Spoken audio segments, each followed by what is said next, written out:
They stood beside some of history's most evil men. They wore designer gowns, dined in opulent palaces, and basked in the twisted glory of the Third Reich.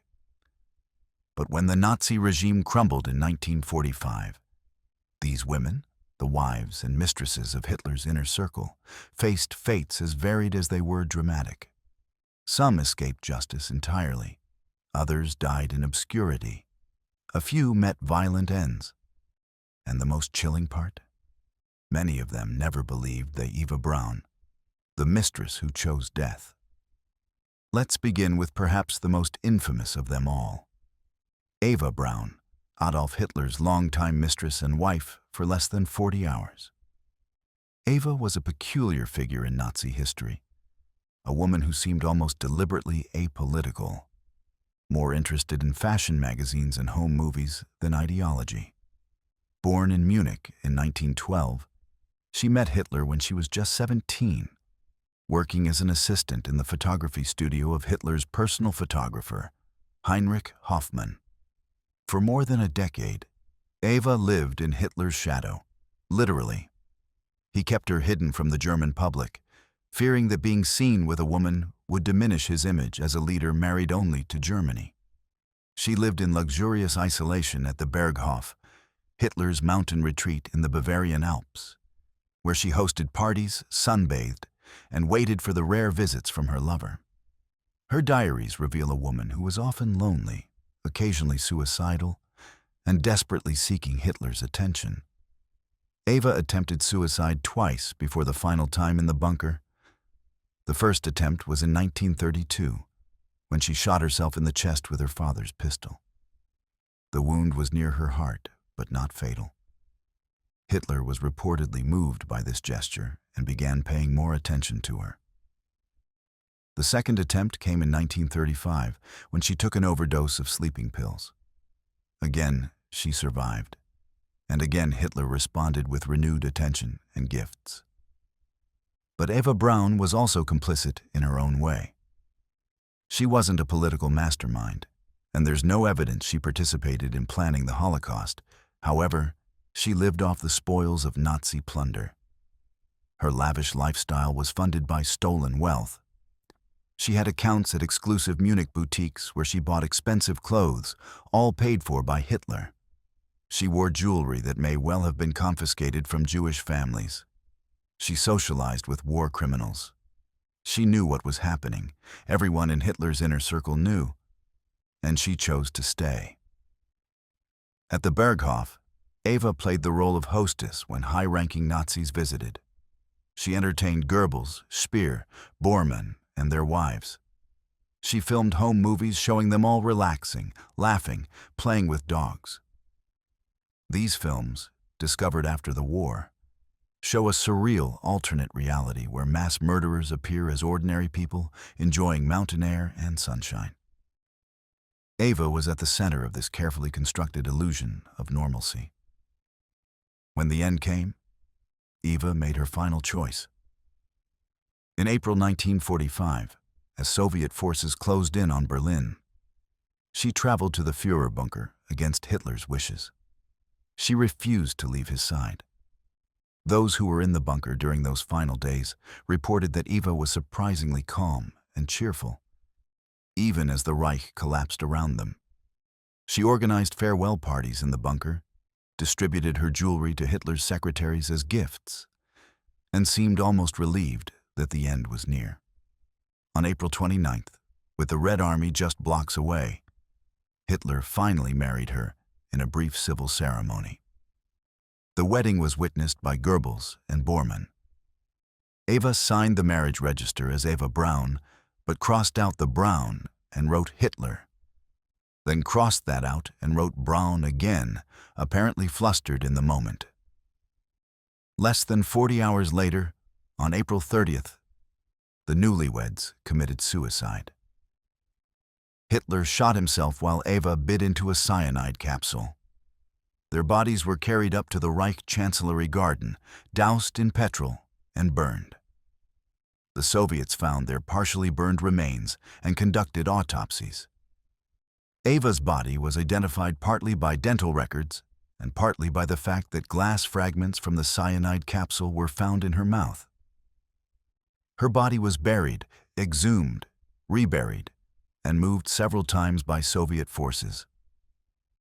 Eventually, in 1970, the KGB exhumed what remained of Hitler's and Eva's bodies, cremated them completely, and scattered the ashes in a river near Biederitz.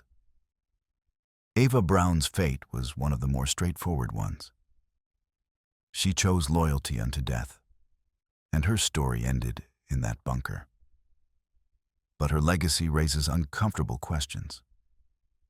Was she a victim of Hitler's manipulation, or was she a willing participant in his regime? The answer, like so many things about the Nazi era, isn't simple. What is clear is that she had multiple opportunities to leave, and she never took them. Magda Goebbels, the First Lady of the Third Reich. If Eva Braun was Hitler's secret companion, Magda Goebbels was the public face of Nazi womanhood. Elegant, educated, and a devoted Nazi, Magda was married to Joseph Goebbels, Hitler's propaganda minister and one of his closest confidants. Hitler himself was the best man at their wedding, and he was godfather to several of their 6 children. Magda was born Johanna Maria Magdalena Behrend in 1901. Her early life was complicated. She was raised partly by her stepfather, a Jewish businessman named Richard Friedlander, and even lived in a Jewish household for a time. She attended a Jewish girls' school and had Jewish friends in her youth. This makes her later fanatical anti-Semitism particularly disturbing and inexplicable. She joined the Nazi Party in 1930 and quickly became one of its most prominent female members. Before meeting Joseph Goebbels, Magda had been married to industrialist Günter Quandt, with whom she had a son named Harold. That marriage ended in divorce in 1929. She met Joseph Goebbels in 1930 at a Nazi party function, and they were immediately attracted to each other. Goebbels, who had been unlucky in love, was smitten. They married in December 1931, and Hitler attended the ceremony, signaling his approval. As the wife of the propaganda minister, Magda had significant influence. She promoted the Nazi ideal of motherhood, presenting herself as the perfect German mother with her large blonde-haired family. The Nazi propaganda machine used her image extensively. She appeared in newsreels, magazines, and posters as the model of German womanhood.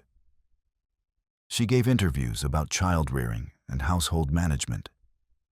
She was, in effect, the Third Reich's unofficial First Lady, since Hitler was unmarried. Behind the scenes, though, her marriage was troubled. Goebbels was a serial philanderer, and his affairs caused Magda considerable pain. The most serious crisis came in 1938 when Goebbels became infatuated with Czech actress Lida Barova. He wanted to divorce Magda and marry Lida. Magda was devastated and went to Hitler directly. Hitler was furious. He valued the Goebbels family as a propaganda tool and couldn't allow their divorce. He personally intervened, ordering Goebbels to end the affair and stay married. Goebbels complied, though he resented it, and Lida Barova was expelled from Germany. Despite these troubles, Magda remained a committed Nazi. She believed utterly in Hitler and in the ideology of National Socialism. She was not just playing a role for the cameras. She genuinely embraced Nazi racial theories and the cult of Hitler worship. Her letters and diaries, recovered after the war, show a woman completely devoted to the Nazi cause. But Magda's fate is perhaps the most horrifying of all the Nazi wives because of what she did to her own children. As Berlin fell in April 1945, Magda and Joseph Goebbels joined Hitler in the Führer bunker. Unlike many other Nazi leaders who fled or tried to negotiate their surrender, the Goebbels were committed Nazis to the end. More chilling still, they decided their children should die with them. Their children were Helga, Hildegard, Helmut, Holding, Hedwig, and Heidrun, all given names starting with H in honor of Hitler. On May 1st, 1945, the day after Hitler's suicide, Magda Goebbels murdered all 6 children. Helga was 12, Hildegard was 11, Helmut was 9, Holding was 8, Hedwig was 6, and Heidrun was just 4 years old. The exact method remains disputed. Some accounts say Magda crushed cyanide capsules in their mouths while they slept, possibly after sedating them with morphine. Others suggest the children's doctor, Dr. Ludwig Stumpfegger, administered the poison while Magda watched. Rochus Misch, an SS bodyguard who was in the bunker, claimed he saw Magda emerge from the children's room with tears streaming down her face. What is certain is that Magda made the decision to kill them. In her final letter to her son Harold from her previous marriage, who was then a prisoner of war, she wrote, "The world that comes after the Führer and National Socialism is not worth living in, and therefore I brought the children here as well. They are too good for the life that would follow, and a merciful God will understand me when I give them deliverance myself." She added that the children would die peacefully and without pain. After murdering her children, Magda and Joseph went up to the Chancellery Garden. They took cyanide, and Joseph may have also shot himself. An SS guard then shot both their bodies to ensure they were dead. Their bodies were partially burned, but were later found by Soviet troops. Unlike Hitler and Eva Braun, whose remains were repeatedly moved and eventually destroyed, the Goebbels' remains were buried along with those of General Hans Krebs and Hitler's dogs in a mass grave in Berlin. Magda Goebbels' fate was self-inflicted, but her true crime was the murder of her innocent children. She represents the most fanatical element of Nazi ideology. People so consumed by their beliefs that they couldn't imagine a world where those beliefs had failed. Her children, all of whom might have lived full lives, were sacrificed to their mother's ideology. Harold Quandt, her surviving son, lived until 1967, but reportedly never recovered from learning that his mother had murdered his half-siblings. Emmy Göring, the actress who played Innocent. Now let's turn to Emmy Göring, the wife of Hermann Göring, Hitler's designated successor and commander of the Luftwaffe. Emmy's story is different from Eva and Magda's because she survived the war and lived for decades afterward, always maintaining her innocence and her husband's. Emmy Sonnemann was a successful actress when she met Hermann Göring in 1932. She was performing at the Weimar National Theater, and Göring was already a prominent Nazi figure, having been one of Hitler's earliest supporters. They married in 1935 in an elaborate ceremony that Hitler attended as a witness. The wedding was a state event, broadcast on radio and attended by Nazi elite. Emmy became one of the most visible women in the Third Reich, hosting lavish parties at Hall, the Göring's massive estate north of Berlin, which was filled with art looted from across Europe. Hall was named after Göring's first wife, Karin, who had died in 1931. The estate was enormous, over 100,000 acres, and the main house was a monument to excess. It contained priceless artwork stolen from museums and private collections across Nazi-occupied Europe. The Göring art collection became infamous. Hermann systematically looted masterpieces, keeping the best for himself and distributing others to curry favor with Hitler and other Nazi leaders. Emmy lived at Hall in extraordinary luxury. She wore furs and jewels, many almost certainly stolen from Jewish families. She entertained foreign dignitaries and Nazi officials. She had servants, chefs, and dressmakers at her disposal. In 1938, she gave birth to the Göring's only child, Eddie. Hitler was Edda's godfather, and the birth was celebrated throughout Germany as a national event. Emmy enjoyed the privileges of Nazi power. She attended operas, galas, and state functions. She was photographed constantly, presented to the public as an example of refined German culture. But after the war, she claimed she knew nothing about the Holocaust, nothing about the concentration camps, nothing about her husband's crimes. It was a defense many Nazi wives would use: willful ignorance. The truth is that Emmy had to have known. Göring was not only commander of the Luftwaffe, but also held numerous other positions. He had been instrumental in establishing the first concentration camps. He had signed orders for the persecution of Jews. He was one of the primary architects of Nazi economic plunder. Emmy lived with him, hosted parties with other Nazi leaders and their wives, and benefited directly from stolen wealth. The idea that she knew nothing strains credulity. Hermann Göring was captured by the Allies in May 1945. During his imprisonment, Emmy and Etta were also arrested. Göring was put on trial at Nuremberg as one of the top Nazi defendants. He was found guilty of conspiracy to wage war, crimes against peace, war crimes, and crimes against humanity. He was sentenced to death by hanging. However, he cheated the hangman by taking a cyanide capsule in his cell on October 15, 1946, just hours before his scheduled execution. To this day, it remains unclear how he obtained the poison. Emmy was also arrested and went through denazification proceedings. These proceedings were established by the Allied powers to remove Nazi ideology from German society and to categorize German citizens by their level of involvement with the Nazi regime. Emmy was initially classified as a major offender and sentenced to a year in prison, along with a 30% reduction in her property. However, on appeal, this was reduced, and she was reclassified as a lesser offender. She was released relatively quickly. After her release, Emmy Göring lived quietly in Munich with her daughter Etta. They faced financial difficulties. The vast Göring fortune had been confiscated. But Emmy never lacked for basic necessities. She worked occasionally as a translator and lived off a modest pension. She maintained friendships with other former Nazi wives and socialized in circles that remained sympathetic to the old regime. Emmy never expressed remorse for the Nazi regime or acknowledged the extent of her husband's crimes.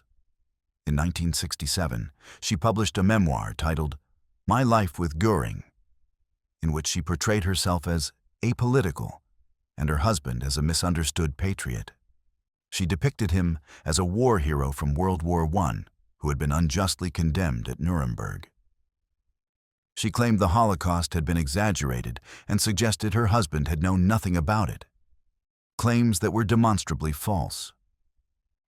The book caused controversy, but it also found an audience among those who wanted to rehabilitate the Nazi image or who couldn't accept the reality of what had happened. Emmy gave interviews throughout the 1960s and early 1970s, always maintaining her innocence and her husband's. She portrayed herself as a victim of history, a woman who had simply been married to the wrong man at the wrong time. Emmy maintained this stance until her death in 1973 at the age of 80. She died in Munich, having lived nearly 3 decades after the fall of the Third Reich. Her daughter Etta, who was 7 when the war ended, struggled with her father's legacy her entire life. She gave occasional interviews, generally defending her parents, but expressing more ambivalence than her mother ever did. Etta lived until 2018, dying at the age of 80. Emmy Göring's fate represents one path many Nazi wives took: survival through denial.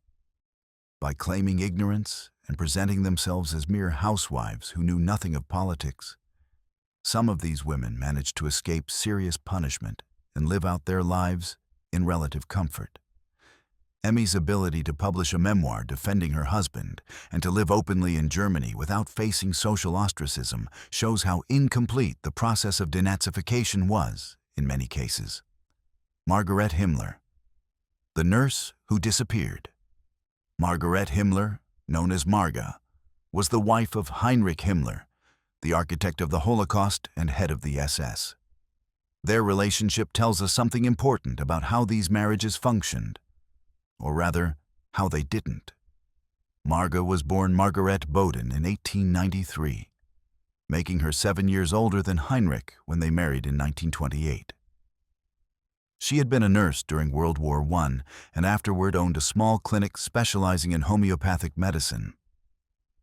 She was a convinced Nazi from early on and shared Heinrich's ideology, particularly their mutual obsession with Germanic mysticism, herbalism, and racial theories. Their marriage was cold and distant from the beginning.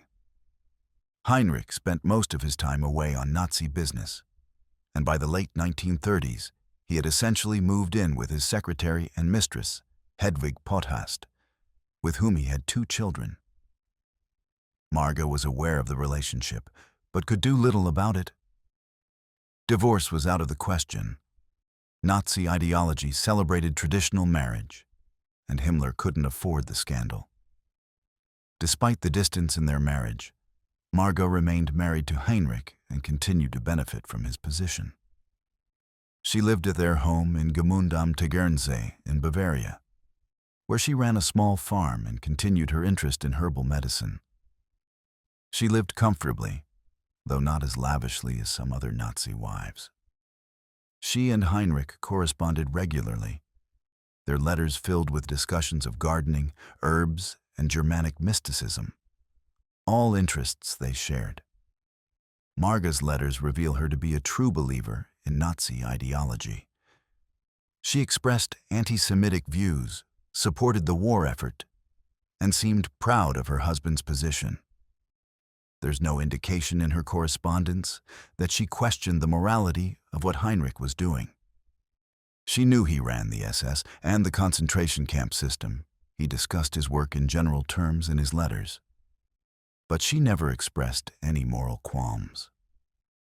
When the war ended, Heinrich Himmler tried to escape by disguising himself as a common soldier and using false identity papers. He was captured by British forces on May 23, 1945, at a checkpoint near Bremervorde. When his true identity was discovered during interrogation, he bit down on a cyanide capsule hidden in his mouth and died within minutes. His body was buried in an unmarked grave, the location of which was kept secret to prevent it from becoming a neo-Nazi shrine. Marga, meanwhile, was arrested by American forces and interrogated. The Allies wanted to know what she knew about her husband's crimes. They questioned her extensively about the SS operations, the concentration camps, and Heinrich's role in the Holocaust. Marga's defense was similar to Emmy Göring's. She claimed to know nothing. She said she was just a housewife, interested in herbal medicine and running their small farm. She portrayed herself as having been estranged from Heinrich for years and claimed he never discussed his work with her. Whether this was true or not, and it almost certainly wasn't, the Allies eventually released her. There wasn't enough evidence to charge her with specific crimes, and the focus was primarily on those who had directly committed atrocities. After her release, Marga lived quietly in Munich, and later in a small town in Bavaria, for the rest of her life. She lived in poverty compared to her wartime circumstances. The Himmler assets had been confiscated, and she had no income. She received some assistance from friends and sympathizers, but mostly lived a very modest existence. What makes Marga's story particularly interesting is how she was essentially abandoned by the Nazi elite even before the war ended. Heinrich had moved on to Hedwig, and Marga was left with very little. The other Nazi wives didn't maintain contact with her after the war. She wasn't part of their social circles anymore. She had no one to defend her or support her claims of innocence. Marga Himmler died in 1967 in Munich, the same year Emmy Göring published her memoir. But Marga never told her story publicly. She never gave interviews, never wrote a memoir, never tried to rehabilitate her husband's image or her own. She simply disappeared into obscurity.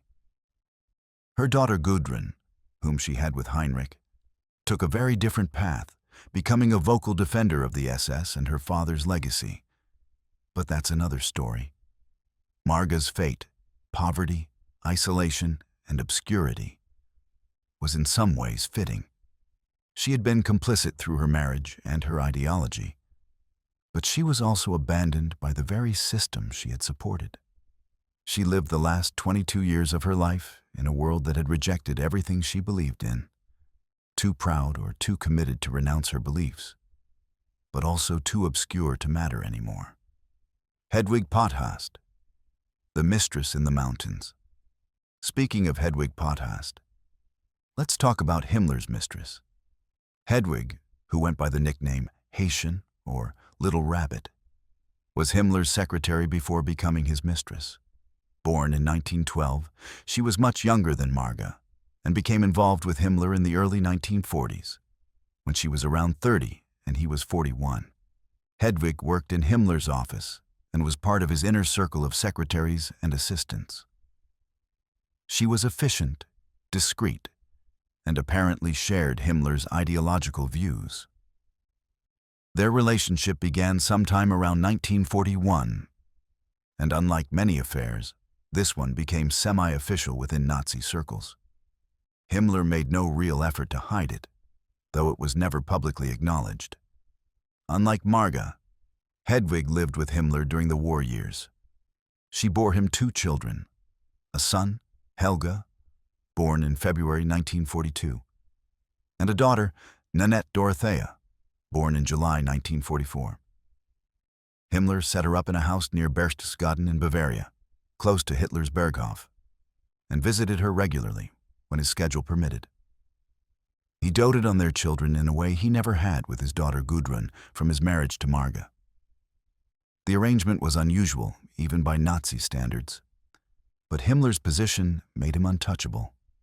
He was one of the most powerful men in the Reich, second only to Hitler himself in some respects. No one was going to challenge him about his domestic arrangements. Marga knew about Hedwig and the children, but was powerless to do anything about it. Hedwig was not just a mistress kept in the dark. She was educated, intelligent, and worked closely with Himmler. She had access to classified information and was present at some SS functions. She had to have known what he was doing. She was living with the man who organized the systematic murder of 6 million Jews and millions of others deemed undesirable by the Nazi regime. There's a chilling photograph from 1942 that shows Hedwig holding their infant son, Helga, while standing next to Himmler at Berchtesgaden. In the photograph, Himmler is in full SS uniform, and Hedwig is smiling. The photograph was taken just months after the Wannsee Conference, where the final solution was formalized. It's impossible to see that photograph and not wonder what Hedwig knew and when she knew it. When the war ended, Hedwig took her children and went into hiding. She was eventually captured by the Allies and interrogated. But like Marga, she claimed ignorance. She said she was just a mother trying to protect her children. She portrayed herself as having been naive about Himmler's work, focused only on their domestic life and the children. The Allies found no direct evidence of her participation in war crimes, and she was eventually released. After her release, Hedwig Potthast lived in complete obscurity for the rest of her life. She raised her 2 children away from public attention, using assumed names to avoid recognition. She never spoke publicly about her relationship with Himmler or what she knew about his crimes. She never gave interviews, never wrote a memoir, never tried to profit from her connection to one of history's most notorious criminals. Hedwig's son, Helga, grew up knowing who his father was, but chose to live a private life. He worked as a journalist under an assumed name and largely avoided discussing his parentage. He died in 2014 at the age of 72. Hedwig's daughter, Nanette Dorothea, has maintained even more complete privacy. There's almost no public information about her, and she has never spoken publicly about her father or family history. Hedwig herself is believed to have died sometime in the 1990s, though the exact date is unclear because she lived under assumed names and avoided all public attention. Some sources suggest she died in 1997, but this has never been confirmed. She was buried quietly, and the location of her grave has not been made public. Hedwig Potast's story is similar to Marga's in its ending. Both women faded into obscurity, but it raises important questions about complicity. Hedwig was younger than Marga, more directly involved in Himmler's work, and closer to him during the period of the Holocaust's implementation. How much did she know? How much did she choose not to know? And should she have been held more accountable? The answer to that last question is probably yes. But in the chaos of post-war Germany, with millions of people to interrogate and limited resources, the Allies focused on those who had directly committed atrocities. Wives and mistresses, unless they had actively participated in crimes, were generally released after interrogation. Hedwig benefited from this approach, and she spent the rest of her life in the shadows, never facing public reckoning for her choices. Gerda Bormann, the wife who shared her husband. Gerda Bormann was married to Martin Bormann, Hitler's private secretary, and one of the most powerful men in Nazi Germany. Gerda was a fanatical Nazi, perhaps even more so than her husband. She was a true believer in Nazi racial ideology and in Hitler himself, and her letters reveal a woman who was completely committed to the Nazi cause. What made Gerda unusual among Nazi wives was her acceptance, even encouragement, of her husband's infidelity. Martin Bormann had a long-term relationship with actress Manja Behrens, and Gerda not only knew about it, but corresponded with Manja. In letters that survived the war, Gerda discussed Nazi racial theory and suggested that men of good racial stock should have multiple wives to produce more children for the Reich. She seemed to genuinely believe that polygamy would strengthen the German race, and that it was her duty to accept Martin's relationship with Manja. This was not typical Nazi ideology. The regime officially promoted traditional monogamous marriage. But it was an idea that circulated among some of the more radical elements. Gerda embraced it wholeheartedly. She wrote to Martin encouraging him to have children with Manja, discussing how they would all raise the children together in service to the Reich. Gerda and Martin had 10 children together: Martin Adolf, Ilse, Ehrengard, Irmgard, Rudolf Gerhard, Heinrich Hugo, Eva Ute, Gerda, Fred Hartmut, and Volker. She was pregnant with their 10th child when the war ended. She was a devoted mother and a devoted Nazi, and she raised her children to worship Hitler and the ideology of National Socialism. Their home life was governed by Nazi principles, and the children were taught from an early age about racial superiority and their duty to the Reich. Gerda's letters to Martin, many of which have been preserved and published, reveal the depth of her ideological commitment. She wrote about racial purity, about the need to eliminate Jews, about her absolute faith in Hitler. These weren't casual comments or propaganda. They were deeply held beliefs that shaped how she lived her life and raised her children. In April 1945, as Berlin fell, Martin Bormann was in the Führer bunker with Hitler. He was one of the witnesses to Hitler's will and was present during the final days. On the night of May 1, 2, after Hitler's suicide, Bormann attempted to escape from Berlin. He was seen trying to cross the Weidendammer Bridge, and then he disappeared. His fate remained a mystery for decades. Gerda, meanwhile, had fled with their children to South Tyrol in northern Italy, an area that had been part of Austria before World War I and still had a German-speaking population. She was in poor health. She had been diagnosed with cancer before the war ended, and the stress of the war's end and uncertainty about Martin's fate made her condition worse. Gerda Bormann died on April 23, 1946, in Murano, Italy, from complications related to her cancer and mercury poisoning from a treatment attempt. She was only 36 years old. In her final months, she remained a committed Nazi, never renouncing her beliefs or expressing regret for the regime she had supported so fervently. She died believing that Martin might still be alive, and that the Nazi cause, though defeated, had been righteous. Her husband's fate remained unknown until 1972, when construction workers in Berlin discovered human remains near the Lehrter Bahnhof railway station, close to where Bormann was last seen. The remains were tentatively identified as Bormann's through dental records and forensic analysis. In 1998, DNA testing conclusively confirmed that the remains were his. He had died in May 1945, likely from suicide by cyanide capsule, as he tried to escape Berlin.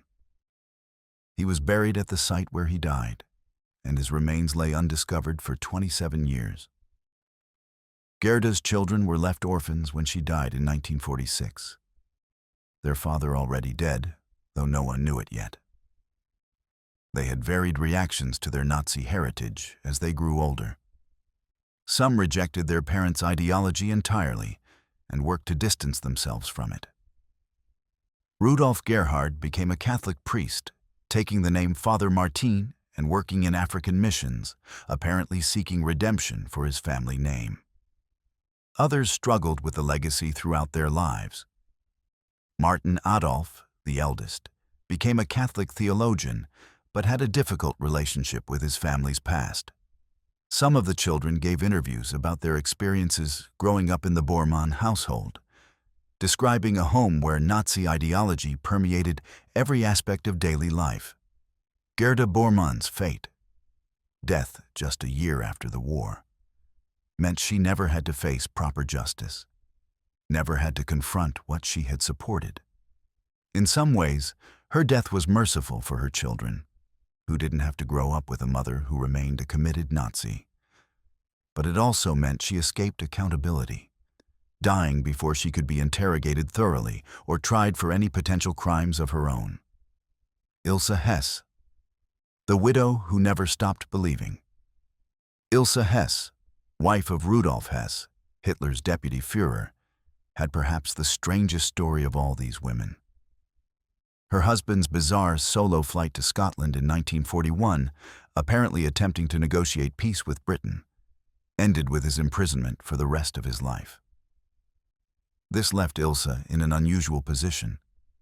She was neither widow nor wife, but something in between, and her life became consumed by her attempts to free her husband and rehabilitate his reputation. Ilse Pröll married Rudolf Hess in 1927, before the Nazis came to power. She was part of the early Nazi movement, having joined the party in the 1920s. She shared his political beliefs completely and supported his rise through the party ranks. When Rudolf became Hitler's deputy in 1933, Ilse enjoyed all the privileges that came with that position. She was present at major Nazi events, including the Nuremberg rallies, and was part of the inner circle of Nazi wives. Their marriage seemed happy and stable. Unlike many of the other Nazi marriages, they were plagued by infidelity or coldness. They had one son, Wolf Rüdiger, born in 1937 and nicknamed Buzz. The Hess family lived comfortably in Munich, and Ilse played the role of the devoted Nazi wife and mother, appearing in propaganda materials about ideal German family life. Then came May 10, 1941. Without telling his wife, Rudolf Hess flew a Messerschmitt Bf 110 from Augsburg to Scotland, a flight of about 900 miles. He parachuted into a field near Glasgow and asked to meet with the Duke of Hamilton, whom he believed would help him negotiate peace between Germany and Britain. The mission was a complete failure. He was immediately arrested and became a prisoner of war. Ilse was devastated and confused when she learned what had happened. Hitler was furious and declared Hess insane, claiming he had acted alone without authorization. Whether this was true remains debated by historians. Some believe Hess acted on his own in a delusional attempt to be a peacemaker, while others suggest he may have had Hitler's tacit approval for a peace mission that was then disavowed when it failed.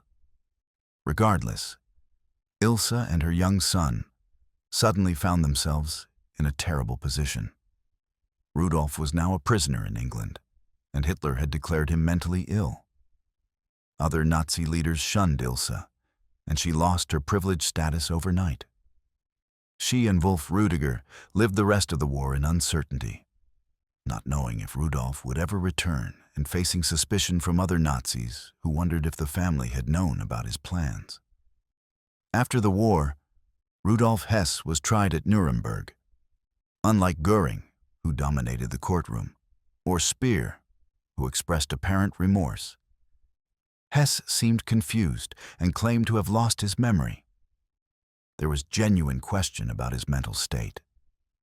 He was found guilty of crimes against peace and conspiracy to commit crimes, but not guilty of war crimes or crimes against humanity, largely because he had been in British custody since 1941 and thus hadn't participated in the worst atrocities of the war's later years.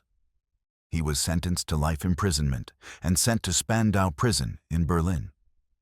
Spandau was a unique institution. It held only a handful of Nazi war criminals, and by the 1960s, Hess was the only prisoner remaining. The prison was run jointly by the four Allied powers: the United States, Britain, France, and the Soviet Union. And each month, a different power would provide the guards and administration. Ilse spent the next 4 decades campaigning for Rudolf's release. She visited him regularly at Spandau, wrote letters to world leaders, and organized petitions.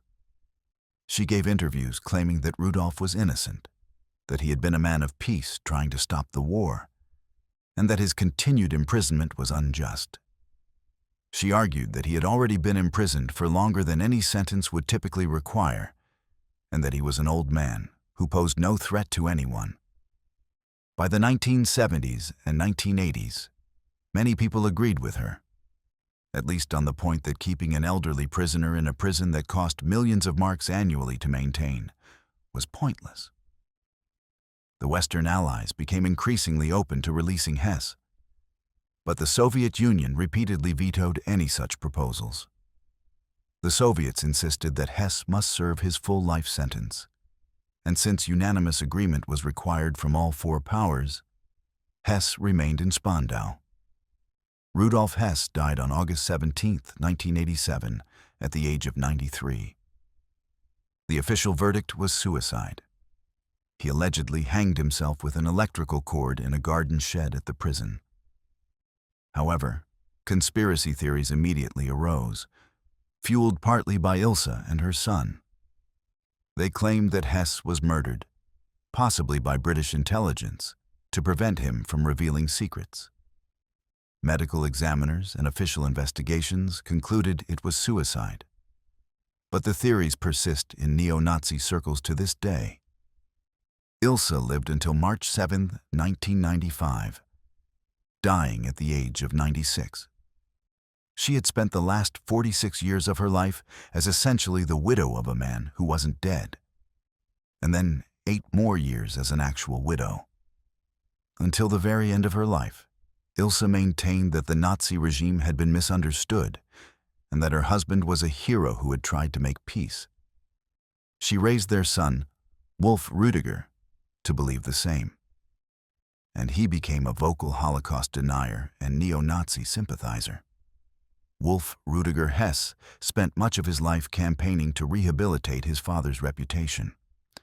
He attended neo-Nazi rallies, gave interviews to far-right media, and published books claiming his father had been a martyr.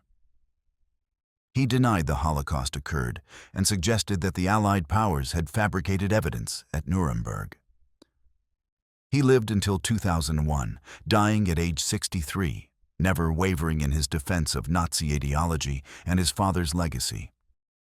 Ilse Hess's fate was to live a long life as a widow in waiting, never accepting responsibility for the regime she had supported, always claiming victimhood. Her story shows how some of these women used their husband's imprisonment or death to rewrite history, portraying themselves as innocent wives caught up in events beyond their control. She successfully passed her beliefs to her son, ensuring that Nazi apologism continued into the next generation. Lena Heydrich, the Black Widow. Lena Heydrich was married to Reinhard Heydrich, one of the main architects of the Holocaust, and the man Hitler called the man with the iron heart. If Heinrich Himmler was the administrator of genocide, Reinhard Heydrich was its mastermind, the man who chaired the Wannsee Conference where the final solution was formalized. And Lena was not some innocent bystander. She was a committed Nazi who fully supported her husband's work. Lena von Osten met Reinhard Heydrich in December 1930 at a ball in Kiel. She was 19, he was 26. They were immediately attracted to each other. Lena came from a strongly nationalist family and had joined the Nazi Party in 1929, actually earlier than Reinhard, who joined in 1931. She was intelligent, politically savvy, and ambitious. She saw in Reinhard a man who could rise far in the Nazi movement, and she was right. They married on December 26, 1931, in a ceremony that reflected their shared ideology. Lena was not merely a supportive wife. She was an active participant in Reinhard's career. She attended Nazi functions, cultivated relationships with other Nazi wives, and helped manage the social aspects of his rapid rise through the SS ranks. By all accounts, their marriage was a genuine partnership in ideology as well as in life. As Reinhard rose through the SS ranks, eventually becoming the head of the Reich Security Main Office and one of the primary planners of the final solution, Lena enjoyed the benefits. They lived in luxury, first in Berlin and later in Prague, where Reinhard was appointed Deputy Reich Protector of Bohemia and Moravia in 1941. Their home in Prague was a confiscated property, taken from a Czech family and filled with looted art and furnishings. Lena gave birth to 4 children: Klaus, born in 1933, Heider, born in 1934, Silke, born in 1939, and Marte, born in 1942. She was pregnant with Marte when Reinhard died. She raised them with Nazi values, and the family life was structured around SS principles and ceremonies. Photographs from the period show a seemingly normal family: Lena with her children, Reinhard in his SS uniform playing with the kids. But these were the children of one of history's worst mass murderers. Then came Operation Anthropoid. On May 27, 1942, Czech resistance fighters trained by the British Special Operations Executive attacked Heydrich's open-topped Mercedes as it slowed to take a hairpin turn in Prague. The attack involved both a gun and an anti-tank grenade. The grenade exploded next to the car, sending shrapnel and fragments of the car's upholstery into Heydrich's body. He survived the initial attack and was taken to hospital, where he seemed to be recovering. However, he developed an infection, possibly from the fragments of the car's horsehair upholstery that had lodged in his wounds, or possibly from the grenade itself if the resistance fighters had coated it with botulinum toxin, as some accounts suggest. He died on June 4, 1942, 8 days after the attack. Lena became a widow at 30. Hitler was enraged by Heydrich's death and personally attended the funeral in Berlin, giving a lengthy eulogy. Heydrich was given a massive state funeral, and Lena was given a generous pension by the Nazi state. But Hitler's rage was not satisfied by ceremonies. He ordered brutal reprisals against the Czech population. The village of Lidis was completely destroyed. All the men were executed, the women were sent to concentration camps. The children were either gassed or sent to be Germanized, if they looked Aryan enough. And the village was burned to the ground, and the ruins were demolished. Similar fates befell other villages suspected of harboring the resistance fighters. Lena and her children initially stayed in Prague after Reinhard's death. But as the war turned against Germany, their situation became precarious. They eventually fled to Germany as Soviet forces advanced. After the war, Lena was arrested by American forces and went through denazification proceedings. She was imprisoned for a time, but eventually released. She was not charged with any crimes because there was no evidence of her direct participation in atrocities, though she certainly knew what her husband was doing and supported it. After her release, Lena moved to Fehmarn, an island on the Baltic Sea, where she ran a small guest house and later a restaurant. She lived modestly but comfortably.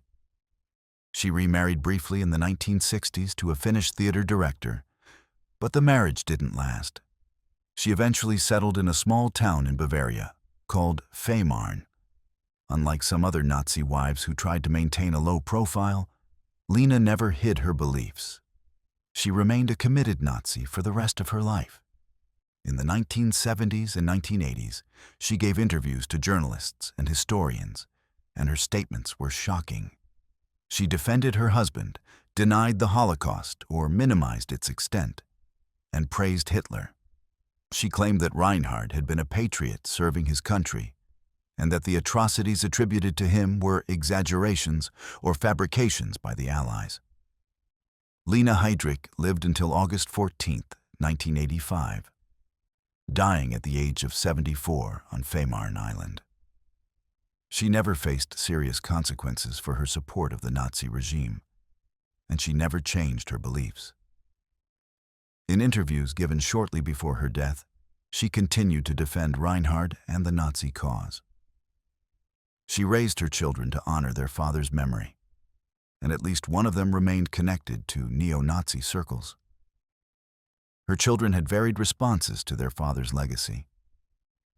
Klaus, the eldest, died in a traffic accident in 1943 when he was just 10 years old, while Reinhard was being given a state funeral, a cruel irony that devastated Lena. Haider became an esteemed physicist and largely avoided discussing his father. Silke gave occasional interviews and defended her father's memory, but was less vocal than her mother.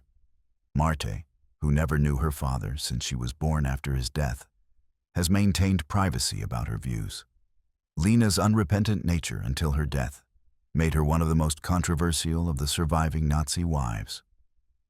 She represents those who never accepted that what they supported was evil, who lived their entire lives believing the Nazi cause had been just, and that history had judged them unfairly. Winifred Wagner, the English woman who loved Hitler. Winifred Wagner deserves extensive mention, even though she was never Hitler's wife or mistress. She was the English-born daughter-in-law of the composer Richard Wagner, and she became one of Hitler's earliest and most devoted supporters. Her story shows how Nazi ideology attracted people from beyond Germany's borders, and how some supporters among the cultural elite could escape serious consequences after the war. Winifred Williams was born in England in 1897. Orphaned as a child, she was adopted by distant relatives and eventually met Siegfried Wagner, Richard Wagner's son, whom she married in 1915. She moved to Bayreuth, Germany, the home of the famous Wagner Festival, and became deeply involved in managing the festival and the Wagner legacy. Winifred met Adolf Hitler in 1923. Shortly after he had begun his political career, she was immediately impressed by him. Hitler adored the Wagner family and their music.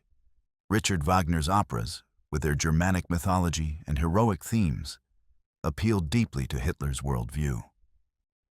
Hitler became a regular visitor to the Wagner home in Bayreuth, particularly after Siegfried's death in 1930. The relationship between Winifred and Hitler was complex and has been the subject of much speculation. Persistent rumors suggested that Hitler wanted to marry Winifred, and that she would have accepted if he had proposed. However, Hitler never did propose. Most historians believe their relationship remained platonic, though deeply affectionate. Hitler called her by the nickname Winnie, and his visits to Bayreuth were among the few times he seemed to genuinely relax. Winifred became one of Hitler's most important early supporters. In the 1920s and early 1930s, when the Nazi Party was still struggling for legitimacy and funds, Winifred provided financial support and lent social respectability through her connection to the Wagner name. She introduced Hitler to influential people in artistic and cultural circles. She allowed him to use her home as a refuge. She even provided him with special paper for writing Mein Kampf when he was imprisoned after the failed beer hall putsch in 1923. Winifred remained a loyal Nazi throughout the war. She used her influence occasionally to help individuals, interceding on behalf of people who faced persecution, including some Jews who had been connected to the Wagner Festival. However, these interventions were selective and didn't reflect any fundamental disagreement with Nazi ideology. Rather, they were personal favors to people she knew, and she continued to support Hitler and the regime even as she was helping a few individuals. The Wagner Festival became a significant part of Nazi cultural life. Hitler attended regularly, often staying with Winifred and her family. The festival's annual performances became important events on the Nazi calendar, attended by high-ranking party officials. Winifred ran the festival throughout the war years, ensuring it continued as a celebration of German culture and, implicitly, Nazi ideology. After the war, Winifred faced denazification proceedings. She was classified as a major offender because of her close relationship with Hitler and her support for the Nazi Party. She was banned from managing the Wagner Festival, and control passed to her sons Wieland and Wolfgang Wagner. She was also fined and had some of her property confiscated. However, Winifred never faced criminal charges, and her punishment was relatively light, considering her prominent role in supporting the regime. She never renounced her admiration for Hitler. In fact, she remained openly proud of her friendship with him for the rest of her life. In 1975, when she was 77 years old, Winifred participated in a 5-hour documentary interview directed by Hans-Jürgen Sieberberg titled The Confessions of Winifred Wagner. In this interview, she spoke at length about her relationship with Hitler and her views on the Nazi period. The interview is extraordinary and disturbing. Winifred speaks fondly of Hitler, describing him as charming, kind, and misunderstood. When the interviewer confronts her with the realities of the Holocaust and Nazi atrocities, she deflects, minimizes, and makes excuses. Most shockingly, at one point in the interview, she says that if Hitler walked through her door that day, she would be as happy to see him and as glad to have him there as ever. She acknowledges the crimes of the Nazi regime, but separates them from Hitler personally, claiming he couldn't have known the full extent of what was being done in his name. A claim that is historically absurd, but that she maintained. The documentary caused an international scandal when it was released. But Winifred remained unrepentant.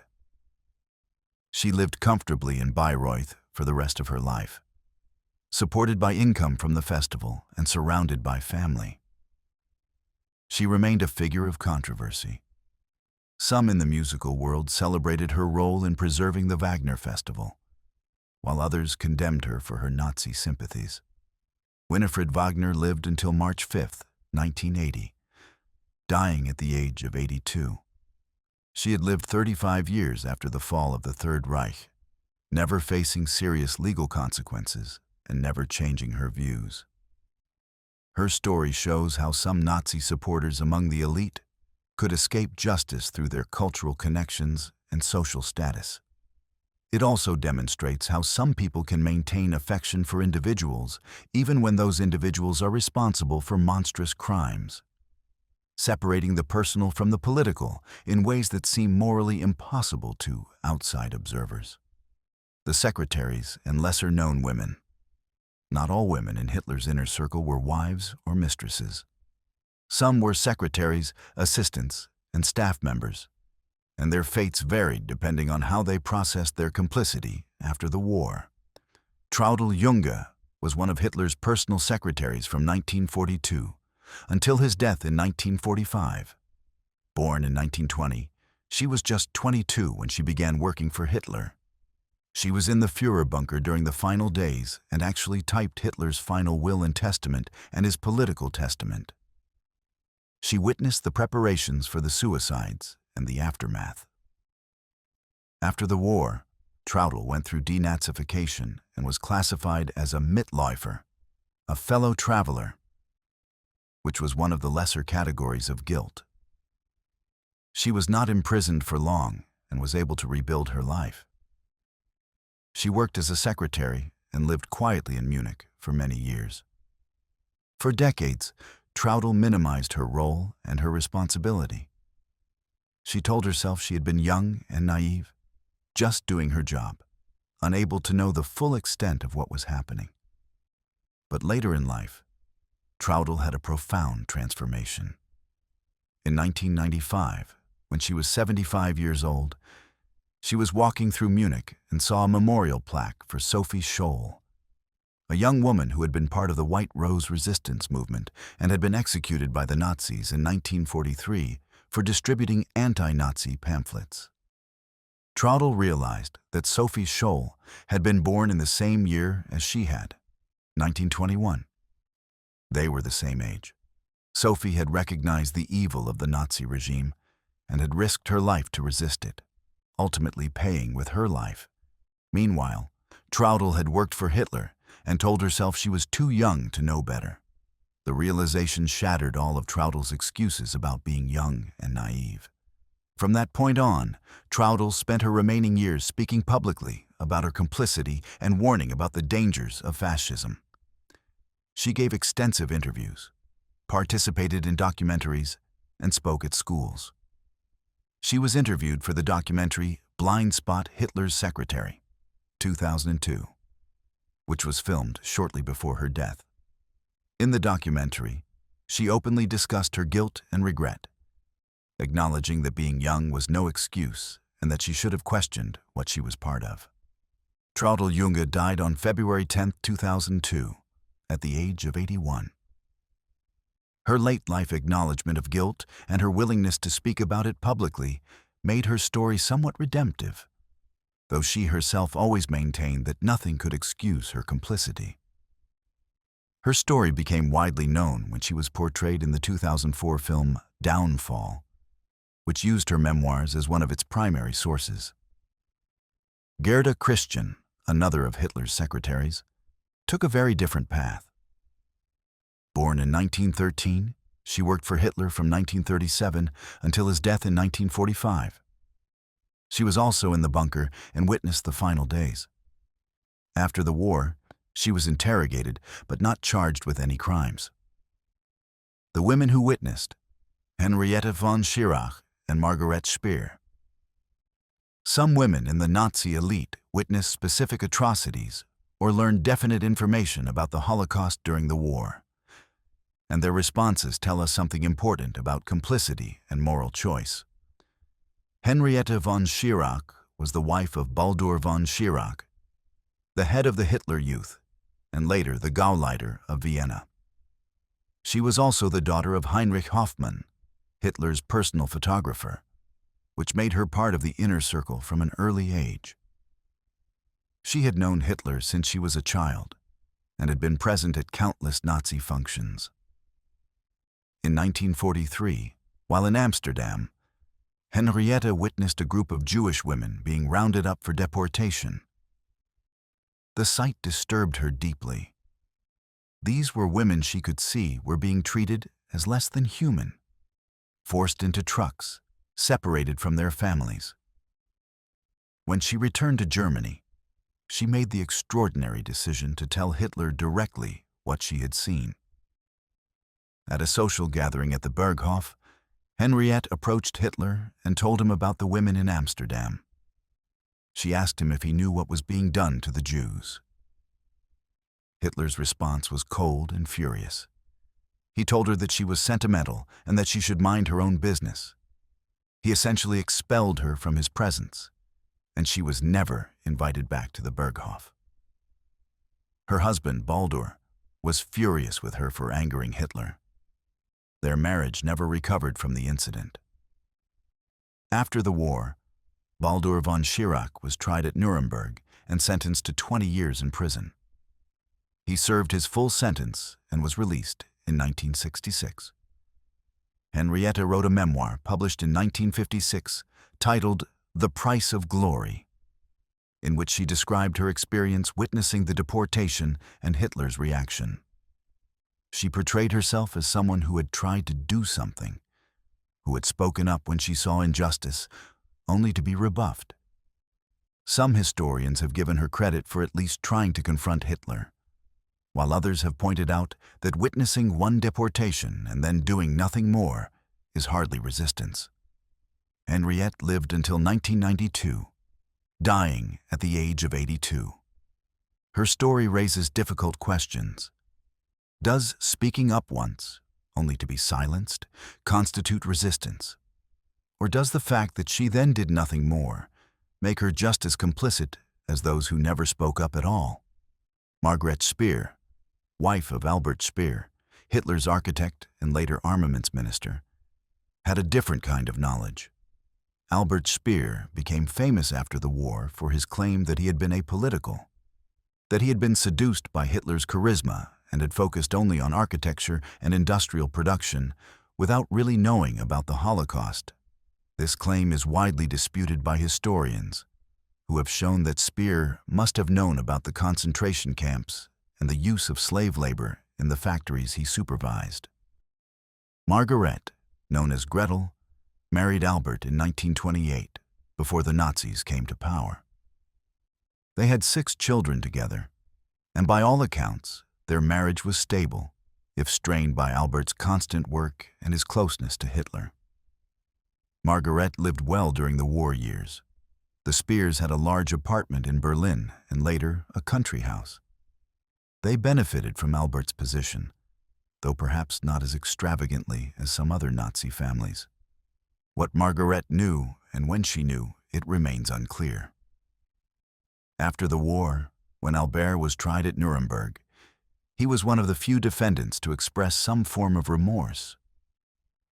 He admitted responsibility for the regime's crimes in a general sense, though he maintained he hadn't known the details of the Holocaust. He was sentenced to 20 years in Spandau prison. Unity Mitford, the British admire. Not all of the women in Hitler's circle were German. Unity Mitford was a British aristocrat who became infatuated with Hitler and Nazi ideology in the 1930s. She was part of the infamous Mitford sisters, a family of aristocrats whose political views ranged across the entire spectrum from fascism to communism. Unity Valkyrie Mitford, her middle name was chosen by her father, who was obsessed with Wagner's operas, was born in 1914. She was the daughter of David Freeman Mitford, 2nd Baron Redesdale, and grew up in an aristocratic household filled with eccentric personalities. Her sister Diana married Oswald Mosley, the leader of the British Union of Fascists. Another sister, Jessica, became a communist and moved to America. The Mitford sisters were famous in their time for their beauty, their outspokenness, and their extreme political positions. Unity became fascinated with fascism, and Hitler in particular. In 1934, at the age of 19, she moved to Munich specifically with the goal of meeting Hitler. She attended Nazi rallies, learned German, and frequented restaurants and cafes where she knew Hitler liked to dine. She was persistent, and eventually, her strategy worked. Hitler noticed the striking blonde English aristocrat and invited her to join his table. They became friends, and Unity became part of his inner circle. Unity attended Nazi party rallies, made pro-Nazi broadcasts to Britain, and openly expressed her admiration for Hitler and her virulent anti-Semitism. She became notorious in Britain as a Nazi sympathizer. Hitler seemed genuinely fond of her, and rumors swirled about the nature of their relationship. Most historians believe it was never romantic. Hitler apparently told people he could never marry Unity because she was too eccentric and undisciplined. But she clearly harbored romantic feelings for him. Unity's admiration for Hitler was absolute and disturbing. She wore a swastika badge, gave the Nazi salute, and declared her hatred of Jews publicly and repeatedly. She sent anti-Semitic letters to newspapers in Britain. She attended the Nuremberg rallies as an honored guest. She was present at numerous Nazi functions and became a recognizable figure in Munich's Nazi social scene. When Britain declared war on Germany on September 3, 1939, Unity was in Munich, caught between her love for Britain and her devotion to Hitler. Unable to reconcile this split loyalty, and apparently devastated that her two beloved countries were at war, she went to the English Garden in Munich and shot herself in the head with a pistol Hitler had given her. The gunshot didn't kill her, but it did catastrophic damage. The bullet lodged in her brain in a position where it couldn't be safely removed. Hitler, when he learned what had happened, paid for her medical care and arranged for the best doctors to treat her. He visited her in the hospital, and when she was well enough to travel, he arranged for her to be sent back to England via Switzerland. Unity returned to England in January 1940. The bullet in her brain had caused permanent damage. Her personality had changed. She was more childlike, had difficulty with memory and reasoning, and suffered from incontinence. Her family took care of her at their home in Scotland, where she lived out the remaining years of her life as an invalid. The British government briefly considered prosecuting Unity for her Nazi activities, but her condition made it clear she was no longer a threat. MI5 kept a file on her, but no charges were ever brought. She lived quietly with her family, a shadow of her former self, the bullets slowly causing more damage as time went on. Hannah Reich, the pilot who escaped her past. Hannah Reich was not a wife or mistress, but she deserves mention as a woman who was deeply embedded in the Nazi elite and who managed to rebuild her life after the war. She was Germany's most famous female test pilot, a fervent Nazi, and one of the last people to see Hitler alive. Born in 1912, Hannah was a pioneering aviator who set numerous records in gliding and powered flight. She became a test pilot for the Luftwaffe and tested some of Germany's most advanced and dangerous aircraft, including early helicopter designs and the V-1 flying bomb, which she flew in a manned version. She was one of only 2 women to be awarded the Iron Cross First Class during the war, and she was celebrated in Nazi propaganda as an example of German courage and technical prowess. Hannah was a true believer in Nazi ideology. She was devoted to Hitler and the concept of German superiority. In the final days of the war, she flew into Berlin with General Robert Ritter von Greim, landing on an improvised airstrip near the Brandenburg Gate, while the city was under heavy Soviet bombardment. It was an extraordinary feat of flying skill. Hitler summoned them to the Führerbunker, where he promoted von Greim to head of the Luftwaffe, replacing Hermann Göring, whom Hitler had expelled from the party. Hannah spent several days in the bunker and was present for some of Hitler's final moments. She later claimed she had volunteered to stay and die with him, but he ordered her to leave and carry messages to Admiral Dönitz, whom Hitler had named as his successor. Hannah and von Greim flew out of Berlin on April 28, 1945, just 2 days before Hitler's suicide. After the war, Hannah was captured and interrogated by the Americans. She spent 18 months in detention, but was eventually released.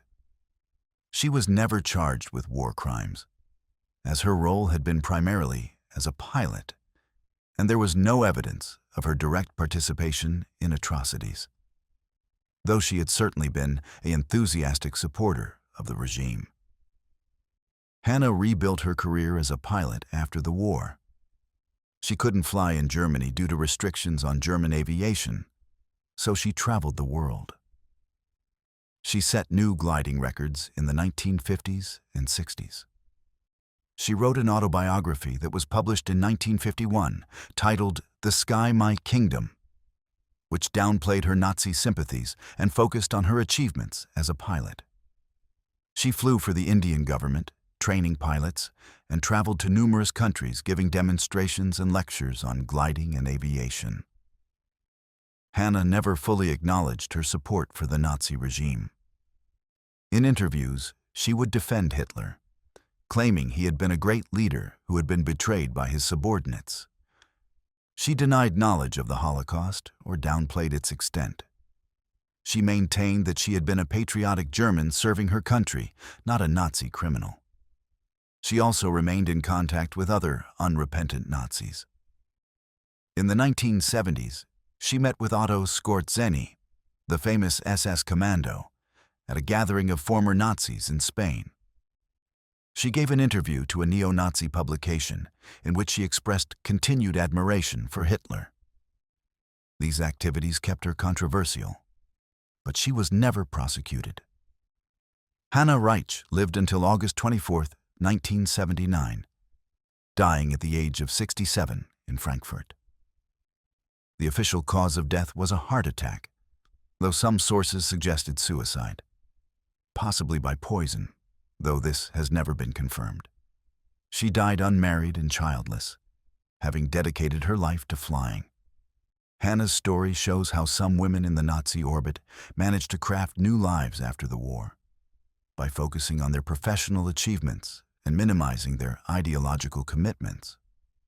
She escaped her Nazi past, at least legally, by rebranding herself as an aviator first and foremost, though she never truly renounced her beliefs. The Mistresses in the Shadows. There were other mistresses and companions in Hitler's circle whose stories are less well known but still significant. These women lived in the shadows of power, enjoying its benefits while remaining largely invisible to history. Albert Forster, the Gauleiter of Danzig, had a wife named Lisa, but he also had numerous mistresses. These women lived comfortably during the war, supported by Forster's position, but after the war, they scattered and disappeared. Most of their names aren't even recorded in historical documents. They were the ultimate beneficiaries of Nazi plunder, living off stolen wealth while contributing nothing and leaving no trace. Julius Streicher, the publisher of the virulently anti-Semitic newspaper Der Stürmer, was married twice and had numerous affairs. His second wife, Adele Streicher, lived with him on his estate where they enjoyed a lavish lifestyle funded by his propaganda work. After the war, Streicher was tried at Nuremberg and hanged. Adele was interrogated but released. She lived quietly until her death, never speaking publicly about her life with one of the most notorious anti-Semites in Nazi Germany. These women, whose names are barely footnotes in history, represent perhaps the largest group. Those who benefited from Nazi crimes, lived comfortably while millions died, and then simply faded away when it ended. They faced no trials, no interrogations of any significance, no public reckoning. They just disappeared into the post-war chaos and rebuilt quiet lives, carrying their secrets to the grave. The verdict of history. So what happened to the wives and mistresses of the Nazi elite? Their fates were remarkably varied. Some chose death over defeat. Magda Goebbels murdered her children and then killed herself. Eva Braun took cyanide in the bunker. Unity Mitford shot herself and died slowly over 9 years. These were the true believers who couldn't imagine a world after National Socialism. Some were killed by circumstance or disease. Gerda Bormann died of cancer just a year after the war. Karen Göring died before the worst horrors began, her memory then exploited for propaganda.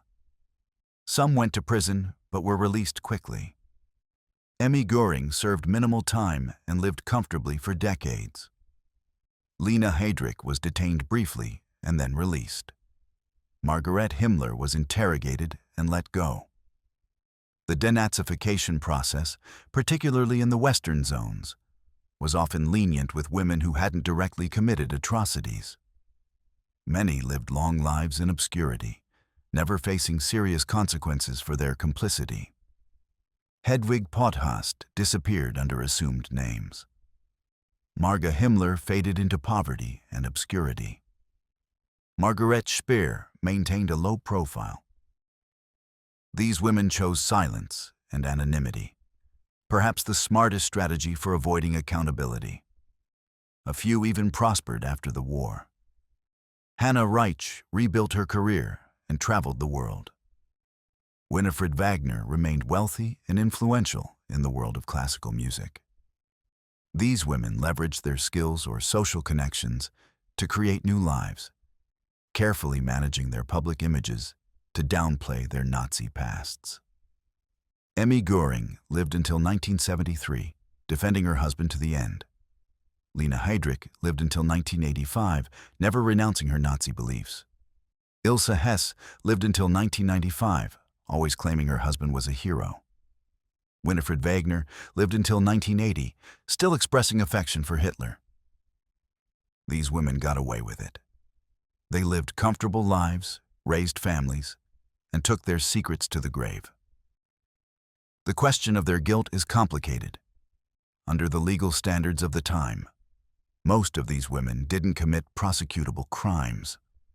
They didn't run concentration camps or order executions, but they lived off stolen wealth. They wore jewelry taken from murdered Jews. They socialized with mass murderers. They promoted Nazi ideology. And they knew, they had to know, what was happening. The uncomfortable truth is that most of these women got away with it. Justice, such as it was, came only for those who died in the bunker or shortly after. For the rest, the punishment was minimal, and in many cases, non-existent. This raises profound questions about justice, complicity, and memory. How do we judge people who benefit from evil without directly committing it? How do we hold accountable those who claim ignorance? What does it say about our own society that so many of these women escaped consequences? The fates of the Nazi wives and mistresses remind us that evil regimes aren't sustained only by the men who give orders. They're sustained by networks of people who support, enable, and benefit from those orders. These women wore the jewelry stolen from murdered Jews. They lived in houses filled with looted art. They raised their children to worship a genocidal ideology. And when it all came crashing down, most of them simply walked away. The Nazi wives and mistresses aren't interesting merely because they were married to famous criminals. They're important because they represent a broader truth about how evil regimes function. They needed secretaries to type the orders. They needed wives to provide domesticity and normalcy. They needed women to model ideal motherhood and racial purity. The Nazi regime couldn't have functioned without women's participation, even if that participation often looked passive. This is why their stories matter today. We need to remember not just what happened to them, but what they did and didn't do.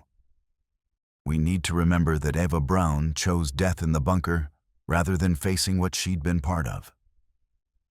We need to remember that Magda Goebbels murdered her own children rather than let them live in a post-Nazi world. We need to remember that Emmy Göring lived for decades in comfort, never acknowledging her husband's crimes. We need to remember that Lena Heydrich remained a proud Nazi until she died. Their fates were varied, but their legacy is unified. They remind us that complicity comes in many forms, that justice is often imperfect, and that the past is never quite past. The comfortable lives many of these women lived after the war challenge our understanding of justice and accountability. These women show us how ordinary people become complicit in extraordinary evil. They show us how people rationalize their participation in atrocity. They show us how easy it is to look away, to claim ignorance, to prioritize personal comfort over moral responsibility. They show us that it's not enough to simply not participate in evil. We must actively oppose it, or we become complicit in it. And that uncomfortable truth, that most of them got away with it, is something we still need to confront today. Because the mechanisms of complicity they represent are still with us. The tendency to look away, to prioritize comfort over conscience, to claim ignorance in the face of obvious evil. These are human constants, not historical anomalies. The wives and mistresses of the Nazi elite are a warning from history. They show us that evil doesn't just need perpetrators. It needs beneficiaries who are willing to enjoy the fruits of atrocity without asking too many questions. They show us that privilege can blind us to suffering. They show us that ideology can override basic human decency. And they show us that justice delayed is often justice denied. Most of these women lived long enough to see their children and grandchildren grow up. They lived long enough to see Germany rebuild.